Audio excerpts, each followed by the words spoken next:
¿De verdad crees conocer el terror? La escuelita demostrará que estás equivocado. Antes de que esta historia decida buscarte, suscríbete. Activa la campana. Y si te atreves a saber la verdad, escribe en los comentarios. No tengo miedo, quiero saber qué pasó.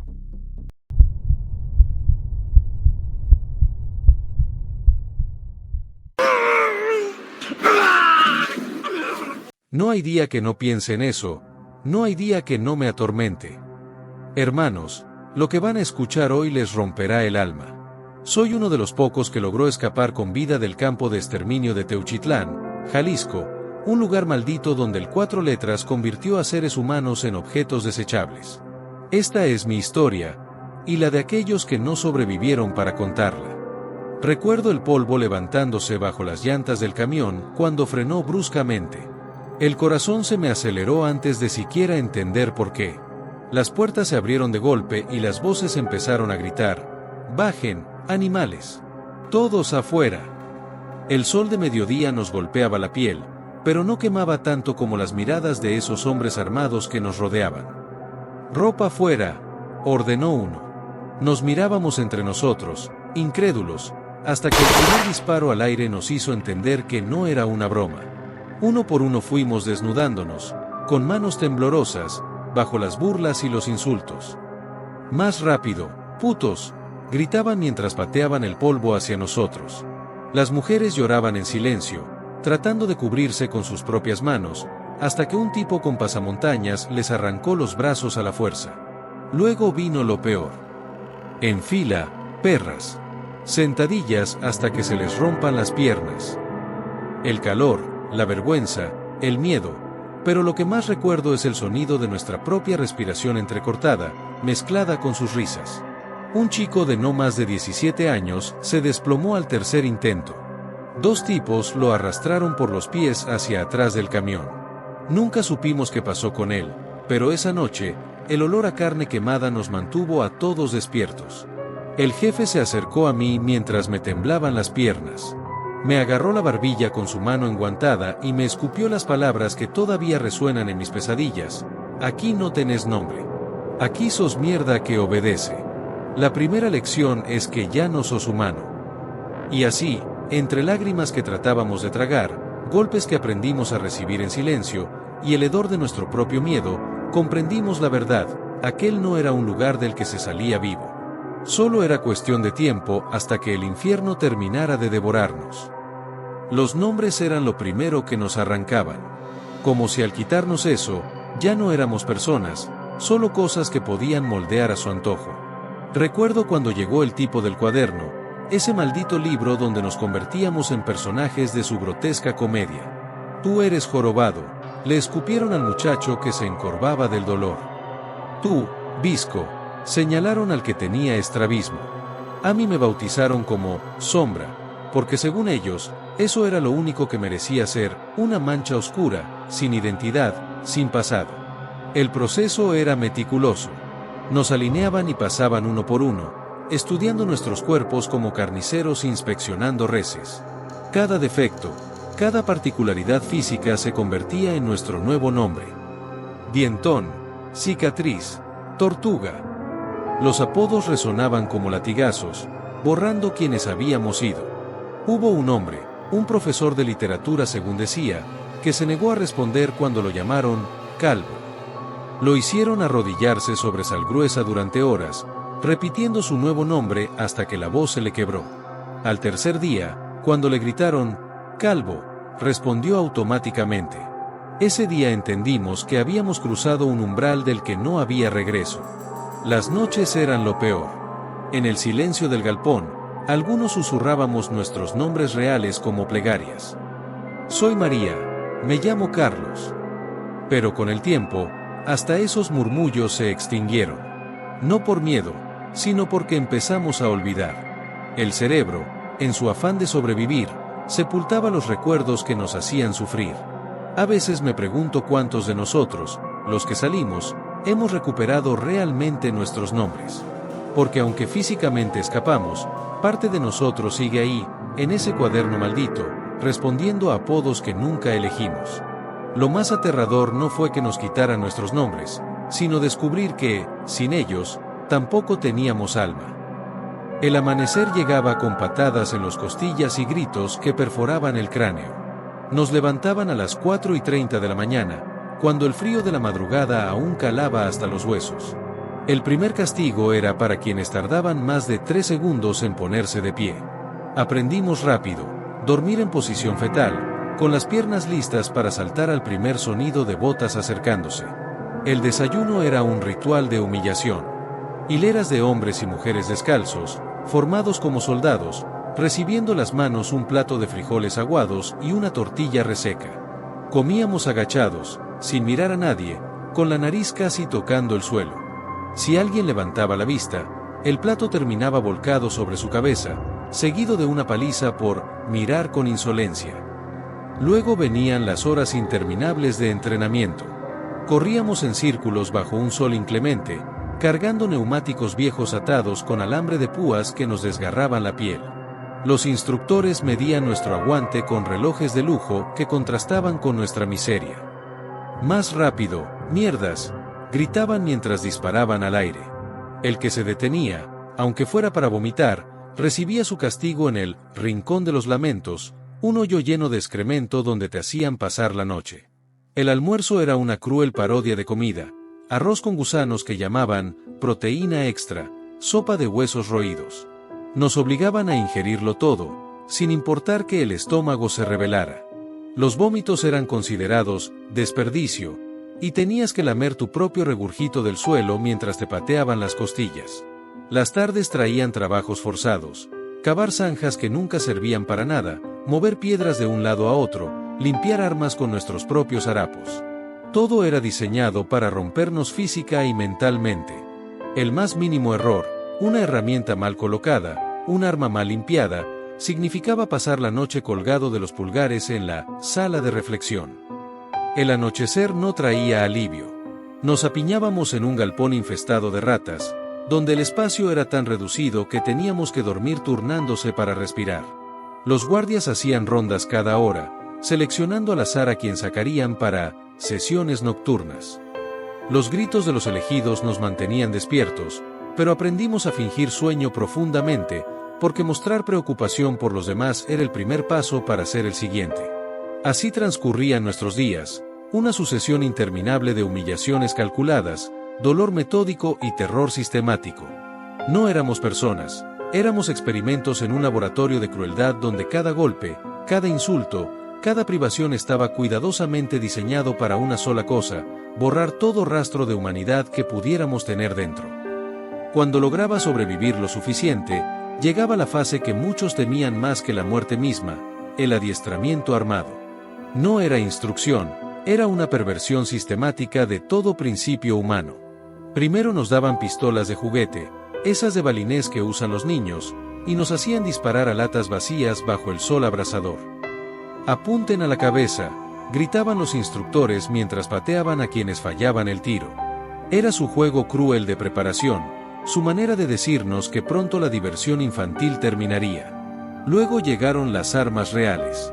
Recuerdo el peso frío del primer revólver que me pusieron en las manos, cómo temblaban mis dedos al sentir el metal. Nos enseñaban a limpiarlas, a cargarlas, a apuntar, todo bajo una lluvia constante de insultos y amenazas. Los blancos ya no eran latas, sino fotografías de policías, soldados, políticos, a veces incluso imágenes borrosas de civiles. «Dispara, maldito cobarde», me escupió un instructor cuando vacilé ante la foto de una mujer con un niño en brazos. El sonido del primer disparo real aún resuena en mis sueños. Las AK-47 llegaron después, pesadas y calientes, escupiendo fuego con cada ráfaga. Nos hacían practicar en campos abiertos, usando como blancos los letreros de tráfico que el propio cártel robaba de las carreteras. «Cada bala cuesta más que su vida», nos recordaban mientras contaban meticulosamente los cartuchos gastados. Un error en el recuento significaba pasar la noche esposado al arma recalentada, con el cañón quemándote la piel. Lo más perverso era cómo mezclaban el adiestramiento con tortura psicológica. Nos ponían frente a frente, armados, y nos obligaban a apuntarnos mutuamente mientras gritaban: «Uno de los dos va a morir hoy, elijan». Llorábamos, Nos rogábamos perdón entre sollozos, hasta que reventaban de risa y nos daban una paliza por blandengues. Era su manera de romper los últimos lazos entre nosotros, de asegurarse de que nunca volveríamos a confiar en nadie. Algunos se volvían buenos en esto. Demasiado buenos. Los veías cambiar, endurecerse, empezar a disfrutar del poder que daba el arma. Esos eran los que después se convertían en guardias, en verdugos de los nuevos. Yo logré fingir torpeza el tiempo suficiente para que me consideraran material desechable.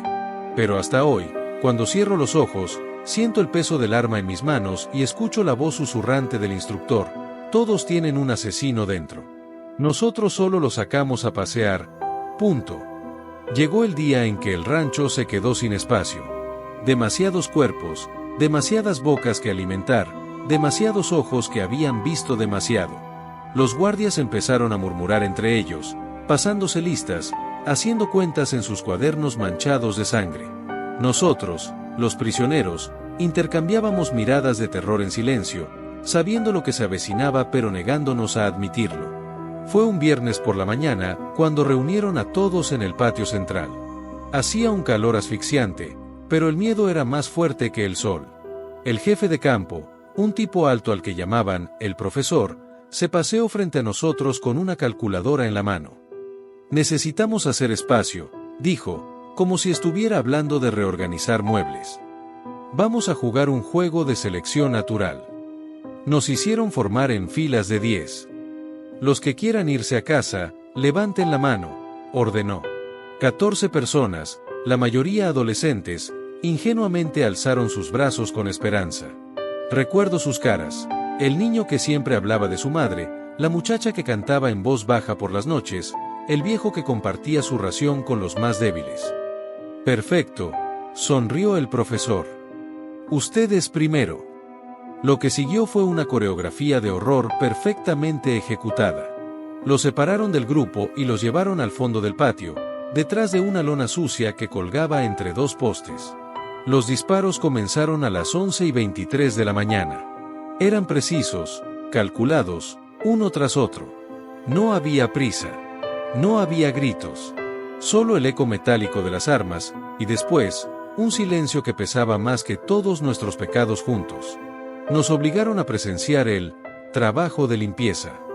Los mismos prisioneros tuvimos que cavar las fosas, cargar los cuerpos, apilarlos como leña. El calor hacía que el olor se volviera insoportable, pero llorar estaba prohibido.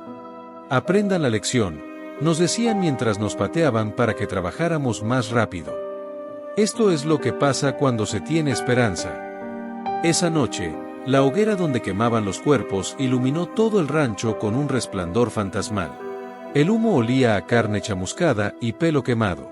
Nos dieron la misma comida de siempre, servida en los mismos platos de siempre, como si nada hubiera pasado. Pero algo había cambiado. Ya nadie hablaba de casa, de familia, de futuro. Habíamos entendido, finalmente, que éramos muertos que aún no sabían que habían dejado de respirar. Los camiones oficiales llegaron un jueves por la mañana. Veíamos desde lejos los vehículos pintados de verde olivo, las luces giratorias, las botas impecables de los agentes. Por un instante, algunos nos atrevimos a pensar en rescate, en justicia, en volver a casa. Fue el último error de esperanza que cometimos. Los uniformados recorrieron el rancho con pasos lentos, tomando notas en sus cuadernos, fotografiando las celdas, los instrumentos de tortura, las manchas de sangre seca en las paredes. Nos miraban con esa expresión vacía que solo los burócratas del horror saben poner. «¿Cuántos están aquí contra su voluntad?», preguntó uno. Varios alzamos las manos. El agente solo asintió y siguió caminando. Al mediodía, los mandos se sentaron a comer con nuestros captores bajo el mismo techo donde nos torturaban. El olor de la carne asada se mezclaba con el de nuestra miseria. Reían, brindaban, intercambiaban números de teléfono. Nosotros, los prisioneros, limpiamos los platos después del banquete, lavando los restos de comida que ellos no quisieron mientras discutían porcentajes y acuerdos. Al caer la tarde, los vehículos oficiales se marcharon levantando polvo. No se llevaron a ninguno de nosotros. No desmantelaron el campo. No arrestaron a nadie. Solo dejaron atrás unas cuantas recomendaciones por escrito: regularizar situación de personal, mejorar condiciones de alojamiento, verificar protocolos de seguridad. El jefe del cártel leyó el documento en voz alta antes de prenderle fuego frente a nosotros. Esto es lo que vale su gobierno, nos dijo mientras las cenizas caían a nuestros pies. Los meses siguientes fueron los peores. Las autoridades habían dado su visto bueno tácito, y los guardias ahora actuaban con total impunidad. Las desapariciones aumentaron. Los castigos se volvieron más creativos. Las fosas se multiplicaron. Todo bajo el mismo cielo que seguía viendo pasar helicópteros militares que nunca aterrizaban, que nunca miraban hacia abajo. Cuando por fin llegaron los colectivos de búsqueda, madres, esposas, hermanas de desaparecidos, ya era demasiado tarde para muchos. Ellas sí se atrevieron a levantar las piedras que las autoridades habían mirado sin ver, a seguir el rastro de sangre que los forenses oficiales habían llamado daño colateral. Grabaron nuestros testimonios con cámaras domésticas mientras lloraban por sus propios hijos. Nos abrazaron como nadie lo había hecho en años. Hoy, cuando veo en las noticias a esos mismos funcionarios hablar de combate al crimen, de erradicación de grupos ilegales, solo puedo pensar en una cosa: ellos sabían. Ellos siempre supieron. Y cuando tuvieron la oportunidad de hacer algo, prefirieron lavarse las manos y dejar que la masacre continuara. Esta historia no termina. No realmente. Porque cuando escapas físicamente de un infierno así, descubres que una parte de ti se queda atrapada para siempre entre esas paredes manchadas de sangre.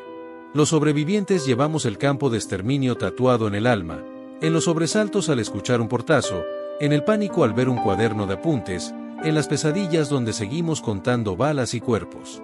Algunos intentamos reconstruir nuestras vidas. Fingimos normalidad mientras trabajamos, amamos, criamos hijos. Pero hay días en que el olor a leña quemada nos paraliza, o cuando un plato de frijoles nos devuelve a aquel comedor maldito. La libertad es una celda más amplia, pero seguimos prisioneros de los recuerdos que no se borran. Los perpetradores siguen ahí fuera. Algunos con nuevas identidades, otros con cargos públicos, muchos moviéndose libremente por las mismas calles que nosotros. La justicia llegó para unos pocos, pero el sistema que permitió estas atrocidades sigue intacto. Solo se puso un traje nuevo y cambió de nombre. Los verdaderos héroes fueron las madres que no se rindieron, los periodistas que arriesgaron todo para contar nuestra historia, los extraños que nos dieron trabajo sin hacer preguntas. Ellos nos demostraron que la humanidad no había muerto del todo. Hoy escribo esto no por venganza, sino porque el mundo necesita saber. Por cada campo cerrado, hay 10 que siguen operando. Por cada historia como la mía que se cuenta, hay 100 que nunca serán escuchadas. Esta pesadilla no terminará hasta que dejemos de fingir que no existe, hasta que el último verdugo enfrente su culpa, hasta que el último desaparecido tenga nombre y apellido. Así que no, esta historia no tiene final. Es un grito que sigue rebotando en las paredes de la indiferencia. Una herida que sigue supurando en el tejido de este país. Una pregunta sin respuesta que flota en el aire cada noche: ¿cuántos más tienen que sufrir antes de que alguien haga algo real? 2 meses y medio. 2 meses y medio de un infierno que todavía me quema por dentro. Cada noche, cuando cierro los ojos, vuelvo allí, a ese rancho maldito en Teuchitlán, donde el aire olía a miedo y a carne quemada. No era solo un campo de entrenamiento. Era una fábrica de monstruos. Te enseñaban a matar, sí, pero también te rompían el alma. Los que no podían seguir el ritmo, los que se quejaban, los que lloraban, desaparecían. Y todos sabíamos a dónde iban. A la carnicería. Ese cuarto pequeño, con las paredes salpicadas de algo que jamás se limpiaba del todo. Una mesa de cemento, fría como la muerte. Ahí los subían. Ahí los despedazaban. Como si fueran ganado. Fileteados, les decían. Para que ardieran mejor en el horno. Yo tuve que hacerlo. Me pusieron un cuchillo en la mano y me dijeron, o ellos, o tú. Y elegí. Dios me perdone, pero elegí. Porque quería volver a ver a mi hijo. Porque escuchaba su risa en mis sueños y era lo único que me mantenía cuerdo. Los gritos no se olvidan. El sonido de los huesos al partirse. el crepitar de la piel cuando la carne se pegaba al metal caliente. Y ese olor. Dios, ese olor a azufre y sangre podrida que se te metía en la ropa, en el pelo, en la piel. Cuando me enviaron a Zacatecas, supe que era mi única oportunidad. Corrí aunque me dispararon. Corrí aunque sentí la bala rozarme el brazo. Y no paré hasta que el sol me quemó la cara y ya no reconocí el paisaje. Pero sé que me buscan. Porque en el rancho Izaguirre nadie se escapa. Nadie. Y si algún día me encuentran, bueno, al menos este testimonio quedará. Para que el mundo sepa lo que realmente pasaba allí. Para que tú lo sepas. Porque esto no es una leyenda. Esto pasó. Y sigue pasando. Sí, así le llamaban. La carnicería. Un cuarto pequeño, sin ventanas, con una sola cama de cemento en el centro. Fría, manchada de un rojo oscuro que nunca terminaba de secarse. La sangre se acumulaba en los surcos del piso, formando charcos espesos que brillaban bajo la luz amarillenta de un foco que siempre parpadeaba. El aire era lo peor. Un olor metálico, pesado, como si el hierro se pudriera en tus pulmones. A veces, se mezclaba con el dulzor enfermizo de la carne quemada. Porque allí no solo los mataban, los desarmaban. Fileteaban, decían. Como si fueran reses. Piernas, brazos, torsos, todo separado con precisión brutal. Y después, al horno. Uno enorme, de ladrillos negros por el hollín. Cabían 3, a veces 4 cuerpos a la vez. Los apilaban como leña. El calor era tan intenso que se sentía a 10 metros de distancia, pero el verdadero horror estaba en el sonido. El crepitar de la grasa, el crujido de los huesos al carbonizarse. Todo por su maldito lema: si no hay cuerpo, no hay delito. Y funcionaba. Porque de aquellos que no aguantaban el entrenamiento, los que lloraban o se resistían, no quedaba nada. Ni un hueso. Ni un diente. Solo cenizas que luego esparcían en los campos. Yo lo vi. Lo hice. Y aunque logré escapar, hay algo que nunca podré limpiar, la certeza de que, en algún lugar, ese horno sigue encendido. ¿Y saben lo más aterrador? Que no bastaba con sobrevivir. No era suficiente aguantar el hambre, el dolor, las palizas. Tenías que convertirte en uno de ellos. Tenías que hundir tus propias manos en la sangre de los demás. Te ponían el cuchillo en la mano. Te señalaban al que estaba arrodillado, temblando, con los ojos llenos de lágrimas. Y te decían, o él, o tú. No era una elección. Era un juego perverso en el que siempre perdías. Si te negabas, te arrastraban al mismo cuarto. Te subían a esa mesa de cemento. Y lo último que veías era como otro pobre diablo, con los ojos vacíos de tanto horror, levantaba el arma contra ti. Como le pasó a Miguel, el que dormía a mi lado. Como le pasó al muchacho de Guadalajara que solo quería volver con su madre. Como casi me pasa a mí. Porque en ese lugar, la humanidad era un lujo que nadie podía permitirse. Y los que creían conservarla, terminaban convertidos en humo. A la tercera vez, el cuerpo ya no reaccionaba. Las manos dejaban de temblar. El estómago ya no se retorcía. Solo era cuestión de hacer el trabajo rápido, sin mirar demasiado los detalles, como los ojos se quedaban vidriosos, como los labios murmuraban una última palabra que nunca llegabas a escuchar. Después, era mecánico. Limpiarte los brazos con trapos sucios que ya estaban tan empapados que más bien esparcían la sangre en lugar de quitarla. Y el café. Siempre el café negro, espeso, quemado. No por el gusto, sino porque era lo único que lograba tapar ese sabor a monedas viejas que se te pegaba en el paladar durante horas. Algunos compañeros le echaban licor. Yo prefería el amargo del café. Porque el alcohol te hacía recordar. Y lo peor que podías hacer en ese lugar era recordar que esos cuerpos destrozados habían sido personas. Que tenían nombres. Que alguien los estaría esperando. Al 7º día, hasta el café sabía a sangre. Pero para entonces, ya ni siquiera importaba. Llegué engañado como tantos otros. El anuncio prometía trabajo honorable, guardia de seguridad, 13,000 pesos al mes, 3 comidas diarias. Sonaba a salvación para alguien como yo, desesperado por mantener a mi familia. Jamás imaginé que estaba firmando mi sentencia de muerte. Nos reunieron en la terminal de Tlaquepaque. 9 hombres con sueños distintos, pero la misma necesidad. Recuerdo sus caras: el joven flaco que hablaba de estudiar contabilidad, el moreno que mostraba orgulloso fotos de su bebé recién nacido.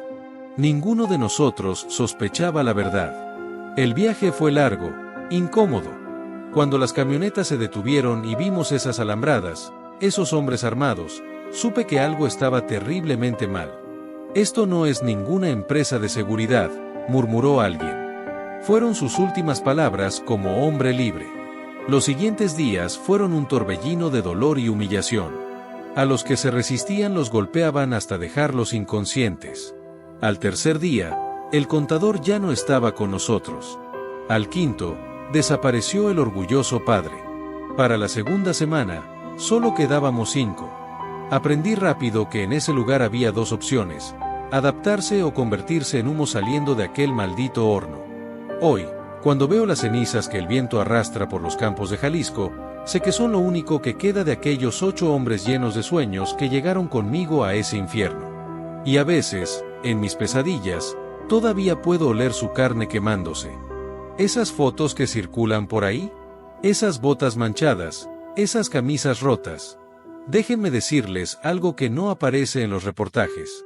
No todas pertenecían a muertos. Algunas eran de los que, como yo, logramos salir de allí. Pero eso no las hace menos malditas. Cada prenda de ese lugar guarda historias que harían enmudecer al más valiente. Esas manchas oscuras en las suelas no son solo barro. Esos desgarrones en las mangas no vinieron de ramas ni alambres. Si pusieras la oreja contra la tela, jurarías escuchar todavía los gritos que absorbieron. Nos obligaban a vestir el uniforme del horror. Botas que habían pisado charcos de sangre. Camisas que habían absorbido el sudor del miedo.